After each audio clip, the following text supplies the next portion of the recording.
Welcome viewers to Sports Icons. Last week we saw the greatest boxing trainer in history, Angelo Dundee, talking about Muhammad Ali and his fights. This week we talk about Muhammad Ali's fights, but also Muhammad Ali the man. I hope you enjoy tonight's show. He had this basically incarceration from the ring for a few years, obviously with the Vietnam War, etc., etc. I'm saying you talking about me about some draft, and all of you white boys are breaking your neck to get to Switzerland and Canada and London. I'm not going to help nobody get something my Negroes don't have. If I'm going to die, I'll die now, right here fighting you. If I'm going to die, you my enemy. My enemies are white people, not Viet Congs or Chinese or Japanese. You my opposer when I want freedom. You my opposer when I want justice. You my opposer when I want equality. You won't even stand up for me in America for my religious beliefs, and you want me to go somewhere and fight, but you won't even stand up for me here at home. I'm going to ask Angelo Dundee to take over and tell us what he's doing. Well, you're looking at the champ right now in the best condition he's been in since his last 3 fights. You worried still about a foreign country decision against you? Well, you know I am, because here I'm in a foreign country. The fellow's going to be for a hometown crowd. We got 2 foreign officials, only 1 American, so that adds 2 to 1, Howard. When he came back, probably the greatest fight in history. He had, I think, two comeback fights. I think he had Quarry, and I think he also had maybe another one. Bonavena. That's it, Bonavena, yeah. And then the big fight against Joe Frazier, and probably the biggest fight in boxing history. Joe and Ali, they just meshed. They meshed. Whenever they would get in the ring together, it had to be excitement. That's what it was. Were you surprised at the way the fight caught the imagination, not just of a city, not just of a country, but the whole world? Yes, because there was the blend of styles, a blend of attitude, it was a blend of everything. And it just created excitement when the two would have a press conference. Was Frazier really that tough? He looked tough. He was tough. Yeah? He was tough. He was slicker than anybody made him. He was difficult to hit. He was aggression, and you had to handle that aggression, otherwise you're in trouble. Remember, the scoring is on a rounds basis. Frazier is tired, and his eyes are closing. Half a minute to go. Frazier has won the big rounds, the 11th and the 15th, at least up to now.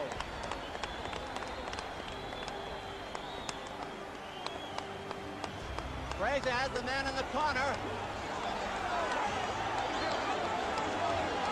10 seconds.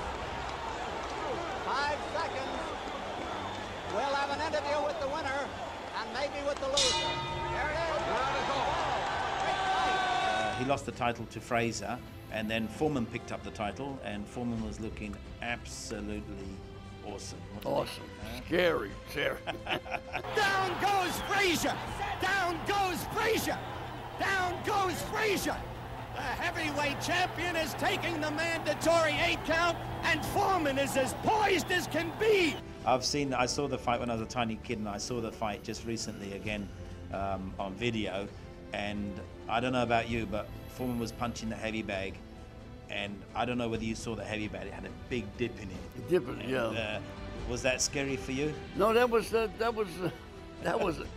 a ploy of the trainer. Oh. He was very smart, sharp. He would hold the bag, and it was boom. It would create a big vacuum noise. It was like and then it would create an atmosphere. Man, don't get in front of that punch. But he was an absolutely ferocious puncher. I know you're going to deny this, but you must have had some doubts that Ali could beat him. No. You can't have doubts. Right. When you're working with a talent, you can't have doubts. What you got to do, you got to be able to visualize how your guy will handle that style. And probably must have been one of the best nights for Ali. Kinshasa, massive crowd, worldwide audience, absolutely breathtaking. They've actually listed it in the world's greatest 100 moments and that they showed the picture when Ali was just looking at Foreman, and as he was falling down, as though he didn't want to punch him, and again, just to spoil the picture. It was a great picture. Well, what he did, he hit him about a half a dozen shots on the way down, so I don't think he couldn't hit him anymore. George is fighting Foley.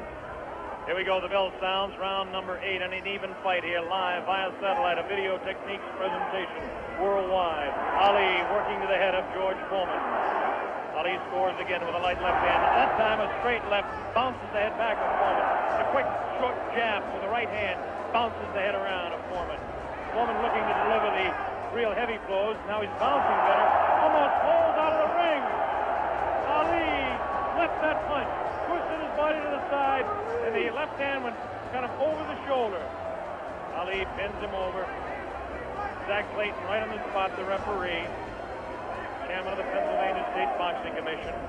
Ali, it seems to be, well, kind of going the way he wants. He's not dancing as much as we thought, but he seems able to control him. Now, it's a pretty good heavy right hand taken on the left side of the cheek by Ali. Good right hand thrown by Foreman that time. Again, for Foreman, it seems to be 1 or 2, maybe 3 good punches. That punch taken on the glove, that one slips by the left ear, tries to go with that right uppercut that felled Kenny Norton. The left hand again thrown out by Foreman. Both fighters now very much more fatigued than they were a round or so ago. The heat is pretty high here, around 80 degrees. The humidity is probably 85 to 90. At age 32, Muhammad Ali is bouncing around pretty good for the 24-year-old Foreman, hanging pretty tough in there. Again, I caution you to look for the one punch that George Foreman can deliver at any time. This man is devastating, to say the least. These punches are not at this particular time. Try to pull a sneaky right hand on Ali. Ali hanging on, getting away with it. Getting away with it. The left hand taken on the side of Ali's cheek. The left hook again on the side of the glove. Right hand by Foreman was not effective. The right uppercut did bounce the head a little bit. Punches will not hurt Ali. Ali just takes him, protecting his face at all times, does Ali. Foreman throwing more punches now. Maybe this could be the tactic of Ali to let the man punch himself out. 30 seconds left in round 8. Very even fight. Ali, a sneaky right hand. Another sneaky right hand. This time he works over the shoulder of Foreman. It's a combination.